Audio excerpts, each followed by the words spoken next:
respected person in America is the black woman. The most unprotected person in America is the black woman. The most neglected person in America is the black woman. I got hoes. I got hoes in different area codes. Area codes. Hoes in different area codes. Area codes. What's up? Welcome back to the channel. So in this video, we're going to be talking about how the hip-hop culture has helped teach the world how to disrespect black women. So I'm going to show some different video clips so you can get a better understanding of what I'm talking about. I've never ever turned down a bitch's money. Never ever. And you know, just like what you said, the bitch said, I give mama money. I done been standing around in a few cases. The bitch walk up and they ain't even my bitch and go, here go a stack, nigga. Thanks for the game. Or, you know, nigga, I done had a bitch say, nigga, I never would have ever became a hoe if it wasn't for you. How do you feel about that statement? I feel like, you know, if we turned out a good little innocent girl, you know, I do have like certain little, you know, misconceptions about that. Like, should we do that? Right. But some bitches need to be a hoe. Bitch, you a slut, whore, tramp. You fuck for free all day. The scrubbiest motherfuckers on earth. You ain't got nothing to your name. You kind of cute. And you stupid. You could make a good hoe. She's killing for her. You could make a good hoe. And I mean, and yo fucking, from that dirty life you living, in fucking, I tell you, 6 months, you'll be comfortable in the motherfucker. You'll be proud of why you fuck and fuck for a purpose, and your nigga gonna be fly, you gonna be fly, and you be like, damn, this nigga sure told me that shit. 6 months is some good hoeing, and the nigga gonna realize you're a real one and start you know, treating you like a superstar princess. You know what I mean? You're gonna earn it. Shit, basically, all that fucking for free. I ain't trying to make friends with these niggas, homie. They got super disrespect. Name me a rap lyric that's respectful. Name me some music that these niggas make that's respectful. How in the fuck they go demand some respect when they some of the most disrespectful motherfuckers to the black woman we ever seen? How? And not only are they in it in their lyrics, they in it in their actions. Future got 12 baby mamas, just putting babies everywhere, ain't raising none of them. Niggas just making fatherless babies everywhere. When all the statistics say fatherless children, nigga, is at the greatest detriment. How this nigga doing this? Yeah, so it's pretty clear that the hip-hop culture has had a negative effect on our people, even though some of our people still don't want to admit that, but it's pretty much undeniable at this point. So here we have a young child, I believe he's 9 years old, and his rap name is Lil RT. And the song is called 60 Miles, and at this point he has 1.4 million views and 71,000 likes. So I'm just going to read some of the lyrics. I'll put it up there if you want to read more. So he starts off with, if she ain't sucking D, Lil B, you can get the F up out my ish. Then I went a little further down. He says, point that beam up on his head, took his ish, he went out bad. 50 rounds, nigga know not to play with me.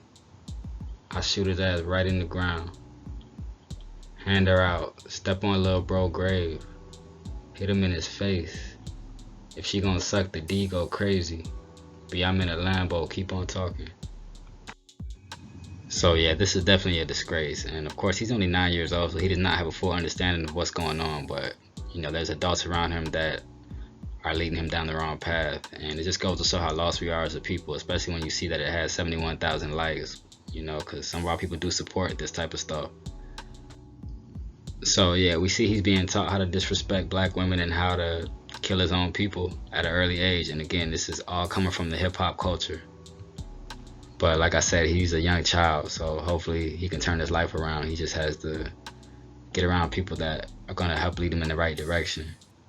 And one of the main reasons we're in this situation is because some of our people refuse to wake up. You know, a lot of us refuse to follow God, and we refuse to accept that we are the chosen people of the Bible, and we're not following God's commandments. So that's why things continue to get worse and worse. But the situation with Lil RT is just proof of how bad things are. And you know, one of our elders, C. Dolores Tucker, tried to warn us about this many years ago. Images that degrade our dignity and are an insult to our children, our families, and communities concern us too. And that includes all this gangster rap and misogynist lyrics. Music that glorifies and promotes violence with guns, knives, or drugs, and denigrates and defames women. And with the release of Snoop Doggy Dogg's debut album, Doggy Style,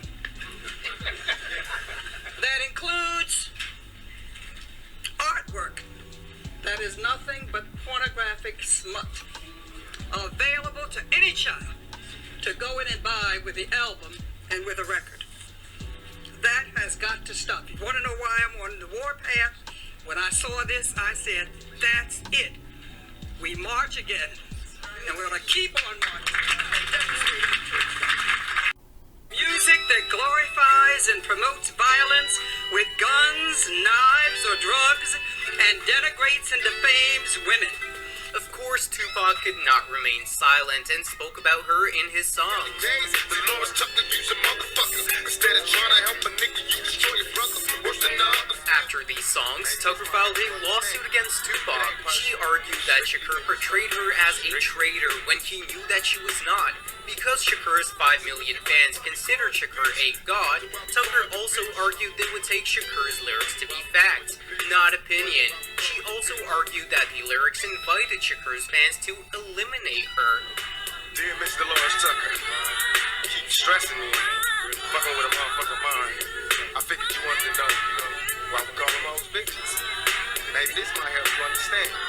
It ain't personal, it's strictly business, baby. Strictly business. Alright, so we see Tupac disrespecting one of his elders right there, and it just goes to show how disrespectful the hip-hop culture can be sometimes. I mean, this was a woman who was trying to do the right thing, and she was speaking the truth, because obviously, Tupac ended up losing his life. So if he would have listened to her and people like her, it potentially could have helped save his life. So I mean, it just goes to show that a lot of times the hip-hop culture brings a certain negative energy out of our people, because we see for this black woman to be disrespected, she was old enough to be a lot of our grandmother's age, and if I'm not mistaken, she was married, and she was trying to do the right things. Of course, I don't know everything about her, but she definitely seemed like she was a positive woman, and to be disrespected by a young man like that, it's just a shame. And again, it just goes to show there's no boundaries. And I find it very interesting that, from what they were saying, that Tupac basically was trying to call her a sellout, but who was the real sellout? The one who was promoting guns and violence and doing all type of evil, or the one who was trying to stop that negativity from coming to our people? So I mean, a lot of our people are very confused. I know a lot of people are not going to like that because, a lot of people pretty much idolize Tupac, and that's another point she was making, that a lot of people look at him as a god. And I'm not saying that's everybody, but in general, a lot of these celebrities and entertainers are idolized, and that's another problem that we've always had as so-called black people all throughout the Bible is, worshiping false idols and false gods, and that's why we've continued to get punished over and over again. And things are not going to change until we start doing what we're supposed to do. But this next clip is going to be from the Jerry Springer Show, and I think it relates to the hip-hop culture because hip-hop has pretty much fully embraced the pimp mentality. Hi, I'm Jerry Springer. Look at these two men. One's a grandfather. The other one's a minister. Guess what? When they were younger, they were pimps. They drove fancy cars, wore expensive jewelry. They also beat the women who worked for them and kept all the money for themselves. Please meet former pimp Stacy Allen Smith, also known as Pimping Bilbo, and Bishop Magic Wand, who is now a pastor of a church. As I understand it then, you have a stable of women. Okay, these women are prostitutes. You send these women out to hotels, on the streets, wherever you send them. They perform their acts of prostitution. They get the money, and they come back to you, and you take all their money. In exchange for what? Well, exchange for being their everything, fulfilling their every desire, fulfilling the needs in their life. I mean, what a pimp do is, the pimp is the overseer of the female. I mean, she's there to fulfill his needs and do his business. What does she do for you? stand on the corner, sell her body so that I could receive the finances to do whatever it is that I wanted to do. This was my job as a pimp, you know, to receive her money. And her job was to stand on the corner and fulfill my desire by getting the money and bringing it home to me. Does any of this strike you as wrong? There's something when your judgment day comes that all of a sudden someone's going to look at you and say, you know what, that wasn't the best thing to do on earth to make a living. So, How many women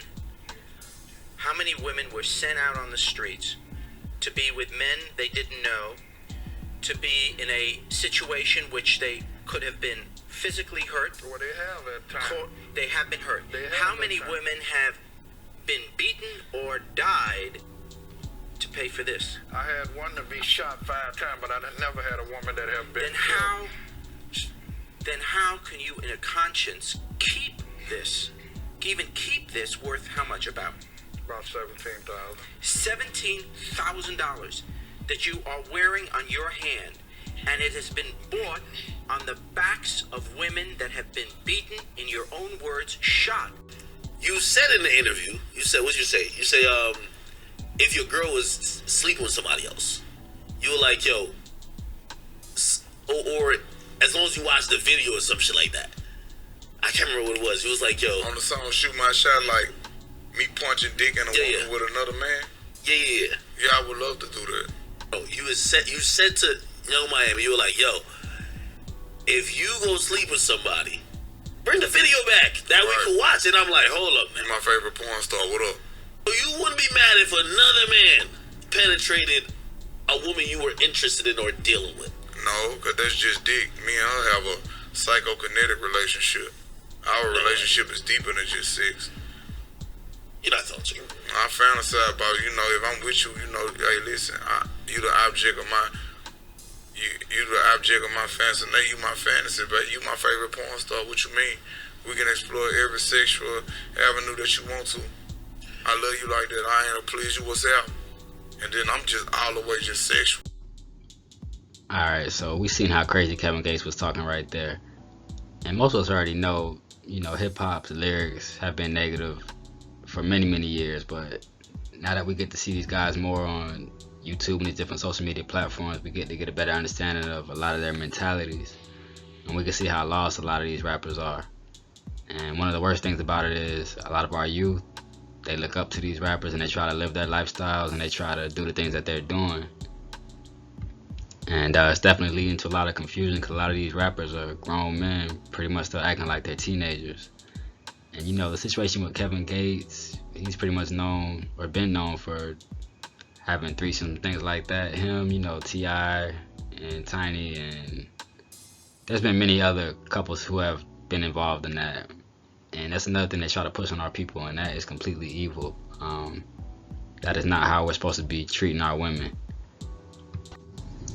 And that's pretty much one of the main reasons these relationships never work out, because a lot of these people are just filled with lust, and eventually, you know, these rappers, they get tired of sleeping with one woman, and they get 2, and they get 3, 4, they keep going. Next thing you know, they into all type of evil. And we've seen that more and more with the alternative agenda being pushed. So all that lust just ends up usually leading to more evil. And I want to make something clear as well, because yeah, we know the hip-hop culture is definitely a problem, but there's definitely other things that have happened to us that, you know, have caused us to be in such a low state. I mean, we know our ancestors went through a lot during slavery, and some of those things have been passed down to us spiritually and mentally. Then we know about the welfare system and how they took the black man out the home. And we know about how they put crack in our communities and a lot of other different things that they've done to us to try to break us down. So it's no secret that the system has been against us, and, you know, we've been trying to survive, and that's no secret. So it's not just about the hip-hop culture, but the hip-hop culture is clearly a big issue. But, you know, at the end of the day, as men, we have to be accountable for what we do, and we have to take responsibility for the situation that our people are in, because we are the leaders. You know, that's just how it is. And of course, we have to hold our women accountable as well. A lot of our women are out of order, we know that. But still, at the end of the day, our women are going to do what we do. So if we set the right example, eventually they're going to get on the right track. But they're waiting for us to set the right example, meaning putting God first, putting Christ first, following the commandments. And of course, every woman is not gonna be down with that, and that's fine. All our people, there's some of our people who's just not gonna make it. We have to come to terms with that, but we have to do the best we can as far as we want to advance our people and get out of the situation that we're in. And we definitely have a lot of enemies. So I'm gonna read this verse really quick. This is Psalm chapter 83 verses 2 through 5, and it goes, "For lo, thine enemies make a tumult, and they that hate thee have lifted up the head. They have taken crafty counsel against thy people, and consulted against thy hidden ones. They have said, Come, and let us cut them off from being a nation, that the name of Israel may be no more in remembrance. For they have consulted together with one consent. They are confederate against thee." So yeah, you know, the Bible is always accurate. When you understand the Bible, you understand who we are as a people, you know, things will start making more sense, and you understand why we go through the things we go through and why everything has been set up against us. I mean, it clearly states that we have enemies that pretty much plot and plan for our destruction, and we've seen that in this country. And of course, it's not just this country. Our people are spread out throughout the four corners of the earth, through the entire world. So it's just something we always have to keep in mind. But back to the hip-hop culture topic. In my opinion, hip-hop is one of the most beautiful forms of music ever created, you know, when it's done correctly, meaning when you're giving God glory and it's positive and, you know, your people are learning through it. But of course, throughout the years, we made it very negative, and it has a very powerful effect. And we always got to keep in mind that the devil is very familiar with music, so he's always tried to use music against us. I'm so happy you mentioned black people. It seems as if we've been at the very top of your agenda for quite some time. Why is that? A few reasons. Black people help me reach the masses. Now, as you know, I was over music in heaven. My beats were so dope, I got over a third of the angels to follow me. And once I got here to the earth, I needed artists and entertainers to help me promote my message here. Who better than black people? Black people possess all the natural rhythm and music ability that I need. And it's easy for me to influence them with money, since so many of them grew up without it. Another reason I target black people is because they're strong mentally and physically. If black men were to ever find their identity in Christ, I'd be in trouble. So I try my best to destroy the black family structure and keep black men away from his family and the church. Drugs and incarceration are a couple of my more popular means. Without the head of the household present, I can become the head and influence the children without too much resistance. Sexy Red addresses coochie confusion following sex tape leak. Hey, what's up? I'm A-Dub, and check this out. So Sexy Red famously rapped about her coochie pink and booty hole brown on her breakout hit Pound Town, but some called her out for distorting the truth after the not safe for work footage surfaced online. She clapped back at the haters on Sunday, October 8th, while relaxing in her robe and bonnet in a video posted to Twitter. Why do I see them ass little kids talk about my coochie not pink? Why, now, I'm brown. Why would the outside of my coochie be pink? Can you make it make sense? That's how I know y'all don't get no ass, nothing. Why would the fuck the outside of my coochie be pink? Not that y'all was thinking that that's sick. No, the outside is not pink, dumbass. If you get some coochie and you see what the fuck going on, you're gonna see what I'm saying. Common sense. Sexy Red's sex tape was uploaded to her Instagram stories last week, leading many to believe that she had accidentally posted it herself. It was deleted soon after, but not before sparking shock and outrage on social media.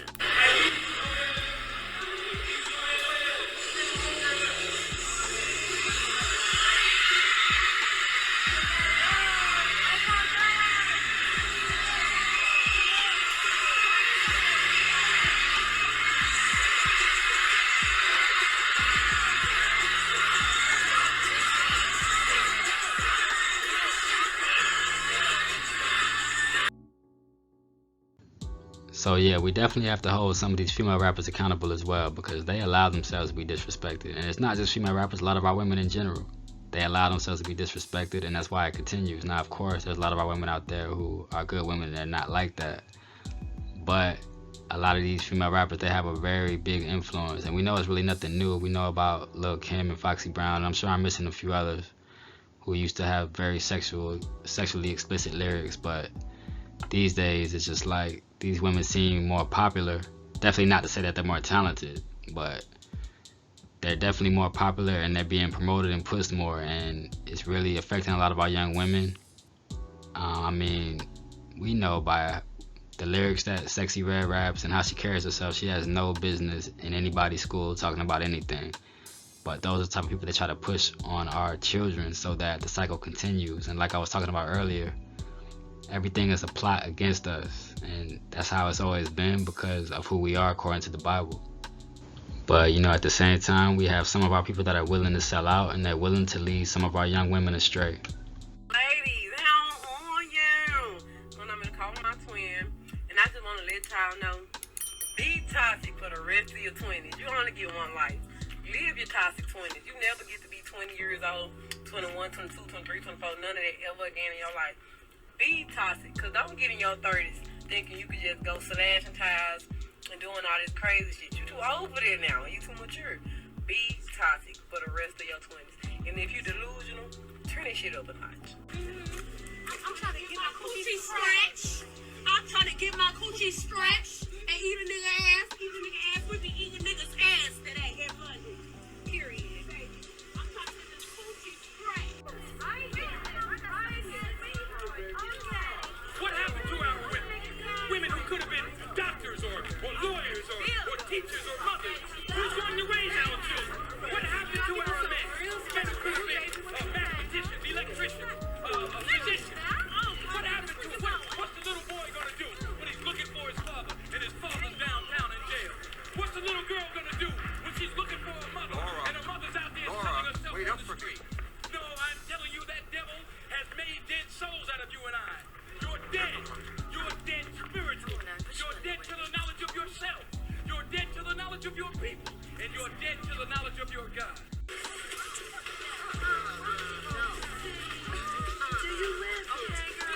Sorry ass nigga. Hey, why don't you act like gentlemen and let these ladies eat first? Yeah, you act like you ain't never had no barbecue before. The ladies eat. Hoes gotta eat too. Wait a minute, nigga. Who you calling a hoe? I ain't no hoe. I'm sorry, bitch. Nigga, you niggas been disrespecting the black woman, disrespecting the community. You niggas holler about putting drugs in women drinks, fucking them. Pimp C say I'm gonna kick in the door, rob the nigga, fuck his main honey. I'm looking at rape, I'm looking at kidnap. You niggas just done everything. Now here it is, somebody telling y'all, fuck you niggas. Y'all ain't none of that shit y'all say y'all been, and y'all done us bad for too long, nigga. Now I'm wrong?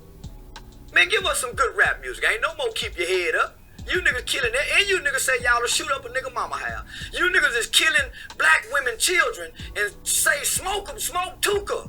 How much more disrespectful can you get?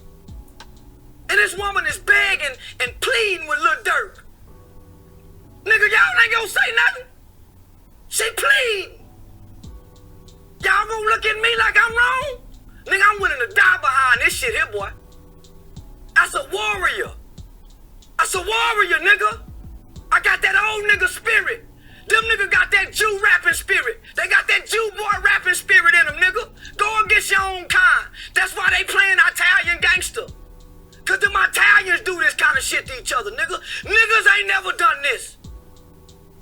Niggas ain't never done each other like this, nigga. Fuck them niggas. Fuck them. And come to the streets. Cause the streets love what I'm saying. I walk the streets, them niggas don't. I am here to put the nation on notice that violence perpetuated against women through the music industry in the forms of gangster rap and misogynist lyrics will not be tolerated any longer. I stand before you today with millions of my sisters to say that no one has the right to degrade, denigrate, dishonor, or disrespect African American women. No one has the right to poison our children's mind and destroy our African cultural heritage. That is why the women of NPCBW and our supporters will demonstrate. We'll go to jail again and again and again, just as we did when we demonstrated at the Wiz in December and Sam Goody yesterday. No one and no industry will be allowed to continue this social and psychological genocide of the women and girls of this nation. Alright, so I wanted to end it with that clip because, like I said earlier, Mrs. C. Dolores Tucker was definitely right about a lot of things, and we got to keep in mind that this is spiritual and psychological warfare, and these things have definitely been set up against us. And you know, I really hope that our people wake up and stop accepting hip-hop as our culture. And of course, that's not all of our people, but there's a good amount of our people who really think that hip-hop is our culture. You know, it's spread out, whether it be through sports or through how people dress or how we talk. People really think that that's our culture, you know, killing each other and promoting negativity, and that's a lie. You know, our culture is based off the Bible and following the commandments of God. And I believe that the black man is the strongest man on earth, spiritually, mentally, and physically. And I believe that the black woman is the most spiritual woman on earth and the most beautiful woman on earth. But none of these things are going to matter until we start following God and following Christ and doing our best to keep the commandments. So I'm going to read this verse really quick. This is 2 Chronicles chapter 7, verse 14. And it goes, "If my people, which are called by my name, shall humble themselves and pray and seek my face and turn from their wicked ways, then will I hear from heaven and will forgive their sin and will heal their land." So yeah, you know, the Bible is very clear. We have to seek God and turn from our wicked ways, and you know, He will heal us, but we have to do our part. But I'm gonna pretty much wrap it up. Much love and respect to everyone who watched the video. I really appreciate it. And at the end of the day, the Lord is always in control, and He will always have the final word. I'm out. Peace.